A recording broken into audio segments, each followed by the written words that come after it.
Order کو، حکومت، یعنی اس سے حکم بھی بنا ہے اور حکمت بھی۔ اگر ہم حکیمن کو حکمت سے لیں تو یہ معنی ہوں گے کہ اس کی ساری کائنات میں حکمت ہے، اور اسی طرح اس کے دین کے احکامات بھی حکمت والے ہیں۔ اور اگر ہم کہیں کہ وہ حکم والا ہے، اختیار والا ہے، تو اس میں بھی آپ دیکھیں گے کہ کونی اور شرعی دونوں معاملوں میں حکم کس کا چلتا ہے؟ اللہ کا۔ کائنات اللہ کی ہے، ہر چیز کا مالک بھی وہی ہے، اور اسی کا حکم جو ہے ہر چیز پر چلتا ہے۔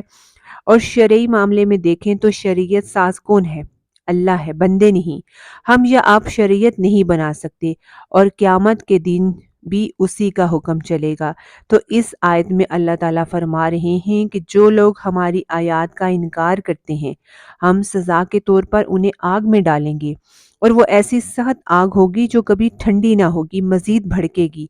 آگ ان کی کھالوں کو جلا دے گی، چاٹ لے گی، گل سڑ جائیں گی۔ جب ایسی کنڈیشن میں آ جائیں گی کہ اس میں سزا کا احساس نہ رہے تو وہ تبدیل ہو جائیں گی، اور سوچیں کہ ساری کھال اتار کر دوسری لگانا کتنا تکلیف دہ عمل ہے۔ حدیث میں آتا ہے کہ آگ ایک دن میں ان کو 70,000 مرتبہ کھائے گی۔ جب انہیں کھا چکے گی تو لوگوں سے کہا جائے گا کہ تم اپنی پہلی حالت پر لوٹ آؤ، اور وہ پھر لوٹ جائیں گے۔ اس کے برعکس والذین آمنوا وعملوا الصالحات، وہ لوگ جو ایمان لائے اور انہوں نے نیک عمل کیے، یعنی خالی ایمان نہیں لانا بلکہ ایمان کے ساتھ نیک عمل بھی مطلوب ہیں۔ جنت میں داخلے کے لیے ایمان اور عمل صالح دونوں چیزیں چاہیے۔ اور عمل صالح کون سے عمل ہیں؟ جن میں نیت کے ساتھ طریقہ بھی درست ہو۔ ایسے لوگوں کے لیے سندخلہم جنات، عنقریب ہم انہیں داخل کریں گے جنتوں میں، اور یہ کوئی دور کی بات نہیں، جلد ہی داخل کریں گے باغوں میں۔ جنت جو ہے اس کا لفظی معنی کیا ہے؟ باغ، لیکن اصطلاح میں جنت وہ مقام ہے جو متقین کے لیے اللہ نے تیار کر رکھا ہے۔ جنت کا مقابلہ کسی دنیا کے باغ سے نہیں ہم کر سکتے۔ وہ خاص ٹھکانہ جو متقین کے لیے اللہ نے تیار کر رکھا ہے، کیا ہے اس میں؟ تجری من تحتہا الانہار، جس کے نیچے نہریں بہتی ہیں۔ نیچے سے کیا مراد ہے؟ یعنی اس کے درختوں کے نیچے سے یا اس کے محلات کے نیچے سے۔ اور انہار میں 4 طرح کی نہروں کا ذکر آتا ہے: پانی کی، دودھ کی، شہد کی اور شراب کی نہر۔ خالدین فیہا ابدا، ہمیشہ رہیں گے اس میں ہمیشہ، اس حال میں کہ وہاں ان سے ان کی نعمتیں چھینیں گی نہیں، اور وہ خود کہیں نکل کر نہ جائیں گے۔ لہم فیہا ازواج مطہرہ، ان کے لیے اس میں پاکیزہ بیویاں ہوں گی۔ ازواج کس کی جمع ہے؟ زوج کی۔ اور مطہرہ سے مراد جسمانی اور اخلاقی نجاستوں سے پاک ہونا ہے۔ وَنُدْخِلُهُمْ ظِلًّا ظَلِيلًا، اور ہم انہیں داخل کریں گے گھنے سائے میں۔ یہاں ہم کا لفظ جمع کے معنوں میں نہیں، تعظیم کے معنوں میں ہے، کیونکہ ایک طرف پچھلی آیت میں اہل جہنم کا حال بتایا گیا، پھر اہل جنت کا حال بتایا گیا۔ جنت کے سائے کے بارے میں جو حدیث آتی ہے کہ وہ اتنا بڑا درخت ہوگا جس کے سائے کو سوار 100 سال میں پار نہ کر سکیں گے۔ تو یہاں پر ہم کا لفظ جو ہے وہ تعظیم کے معنوں میں آیا ہے، عزت کے معنوں میں اللہ کی آیا ہے، اس کی شان بڑھائی کے معنوں میں آیا ہے۔ ان اللہ یأمرکم، بے شک اللہ تم کو حکم دیتا ہے، یعنی احساس دلانا کہ یہ حکم کوئی چھوٹا نہیں، تمہاری رب کا حکم ہے، تعظیم کا انداز ہے۔ کس کی بات کا حکم دیتا ہے اللہ؟ تُؤَدُّ الْأَمَانَاتِ، کہ تم ادا کرو امانتوں کو۔ امانت کیا ہوتی ہے؟ ہر سپرد کی ہوئی چیز آپ کے پاس امانت ہے، ملکیت دی ہوئی چیز۔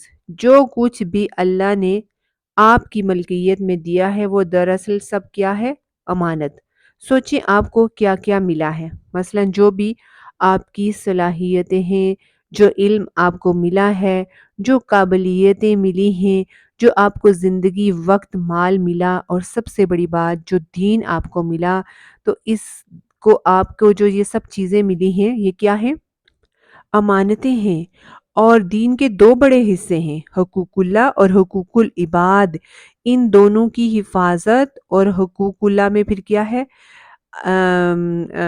نماز کی حفاظت اور نماز کے لیے وضو کی حفاظت، روزے کی حفاظت، یہ سب کیا ہے؟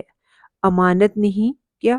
آپ روزے میں کچھ کھائیں، کسی کو کیا پتا آپ زکوٰۃ پوری نہ دیں، کوئی آپ کو کیا کہہ سکتا ہے؟ آپ بغیر وضو کے نماز پڑھ لیں تو کوئی آپ کو پوچھ سکتا ہے کیا کہ تمہاری نماز نہیں ہوئی؟ کسی کو خبر نہیں آپ کا وضو ہے یا نہیں۔ وضو کے دوران کچھ خشک جگہ آپ چھوڑ دیں، کسی کو کیا خبر؟ یہ کسی کو نہیں پتا ہوتا، آپ کو یا آپ کے اللہ کو۔ تو یہ سب کیا ہے کہ دین کے جتنے بھی طریقوں پر آپ کو عمل کرنا ہے وہ کس چیز کا تقاضا کرتے ہیں؟ امانت کا، کہ آپ سچے ہوں اپنے سارے کاموں میں۔ اسی طرح ہر ذمہ داری امانت ہے۔ مثلا حکومت سے اگر شروع کریں تو حکومت کے جتنے عہدے ہیں وہ امانت ہیں، وہ کسی کی ملکیت نہیں۔ اسی طرح جس کی جو ڈیوٹی ہے وہ اس پر امانت ہے۔ مثلا اگر کوئی طالب علم ہے تو اس پر کیا امانت ہے؟ اس کے بعد اس جو استاد ہیں ان کے اوپر کیا امانت ہے؟ استاد پر امانت ہے کہ جو علم اس کے پاس ہے اور جس بات کو وہ حق سمجھتا ہے اس کو وہ طالب علموں کو جو ہے وہ کنوے کرے، پوری طرح ادا کرے۔ اس کو جو ہے سیٹسفیکشن جو ہے وہ اس میں شرط ہے۔ نماز میں سیٹسفیکشن کب ہوگی؟ جب آپ اس کو پوری امانت سے ادا کریں گے، پوری پڑھیں گے جیسی پڑھنی ہوگی۔ قرآن پاک کے بعد پڑھنے کے کب ہمیں سیٹسفیکشن ہوتی ہے؟ حق کا تلاوتی، تو تلاوت کا حق دینا دراصل کیا ہے؟ امانت ادا کرنا۔ امانت پوری زندگی پر چھائی ہوئی ہے۔ حضرت انس رضی اللہ تعالیٰ عنہ فرماتے ہیں کہ بہت کم رسول اللہ صلی اللہ علیہ وآلہ وسلم نے کوئی خطبہ دیا ہو اور یہ بات نہ کہی ہو تو کہ اس شخص کا کوئی ایمان ہی نہیں جس میں امانت نہیں۔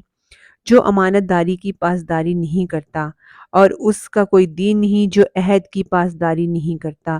تو یہاں یہ کہا جا رہا ہے کہ آن تو عد الاماناتی الاخلیہ، کہ دے دو امانتوں کو ان کے اہل کو، یعنی امانتوں کو ان کے اہل کے سپرد کرو۔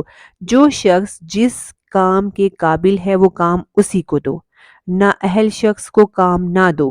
مثلا کسی انجینئر کو ڈاکٹر کے کلینک میں بٹھا دینا کیا ہوگا؟ امانت ادا کرنا ہوگا۔ کس کے ساتھ خیانت ہوگی؟ مریضوں کے ساتھ، کہ انہیں کیا پتا کہ یہ ڈاکٹر ہے کہ نہیں۔ ہم کوئی سرٹیفکیٹ چیک کر کے ڈاکٹر کے پاس تھوڑی جاتے ہیں۔ اب مریض تو ڈاکٹر پر بھروسہ کر کے جاتا ہے، اور اگر وہ صحیح ڈاکٹر ہی نہیں تو آپ کو جو دوائی دے رہا ہے آپ کے ساتھ کیا ہے؟ خیانت کر رہا ہے، دھوکہ دے رہا ہے۔ آپ کو تو امانتیں ان کے اہل کے سپرد کرو، یعنی ہر ذمہ داری چھوٹی سے چھوٹی اور بڑی سے بڑی بھی جو ہے وہ ان کے اہل کو دینی چاہیے۔ حدیث میں ہے جب امانت نااہل کے سپرد کر دی جائے کہ وہ شخص ان کا اہل نہیں، اس کے حوالے کر دی جائیں تو پھر قیامت کا انتظار کرو۔ یہ قیامت کی نشانیوں میں سے ہے کہ امانتیں نااہل لوگوں کو دے دی جائیں گی۔ یہ جو جس کام کو نہ جانتے ہوں گے تو کیا ہوگا؟ کام خراب کر دیں گے۔ تو یہاں اللہ ہمیں حکم دے رہا ہے، اور اس کا حکم کس قابل ہے؟ اس قابل ہے کہ اگنور کیا جائے؟ نہیں۔ اللہ تم کو حکم دیتا ہے کہ امانتیں ان کے اہل کے سپرد کرو۔ آج ہم دیکھیں بہت سی خرابیاں جو ہمارے معاشرے میں ہیں، ان کی وجہ کیا ہے؟ جب امانتیں جو کام ہیں نااہل لوگوں کے سپرد کر دیے جاتے ہیں۔ جو شخص کوئی کام کرنا وہ نہیں کرنا جانتا، اس کو کہہ دیا جاتا ہے کہ تم یہ کر لو، اور جب وہ صحیح طرح سے کر نہیں سکتا تو نتیجہ کیا نکلتا ہے؟ کام بگڑتا ہے۔ وَإِذَا حَكَمْتُمْ بَيْنَ النَّاسِ، اور جب تم لوگوں کے درمیان فیصلہ کرو، تحکموا بالعدل، کہ تم فیصلہ کرو عدل کے ساتھ اور انصاف کے ساتھ۔ تو یہاں الناس سے مراد کون لوگ ہیں؟ سب لوگ، چھوٹے بڑے، کافر مسلمان، سب۔ جیسے اگر جھگڑا ایک کافر اور مسلمان کے درمیان بھی ہو تو جج کو کیا کرنا ہوگا؟ انصاف۔ یہ نہیں کہ مسلمان کو فیور دے دے۔ اور عدل صرف عدالت میں نہیں، گھر میں بھی ہے، حتیٰ کہ بچوں کے ساتھ ان کو کچھ دینے میں بھی ہمیں انصاف کرنا ہوگا۔ ایک بچے سے محبت کرتے ہیں تو دوسرے سے بھی کرنی ہوگی، یہ عدل کا تقاضا ہے۔ اور خاص طور پر عدل جب تمہیں کوئی فیصلہ کرنا ہو، فرمایا ان اللہ نعم یعظکم بھی، بے شک اللہ جو ہے وہ نہایت اچھا ہے جو تمہیں وہ یہ نصیحت کرتا ہے اس کی۔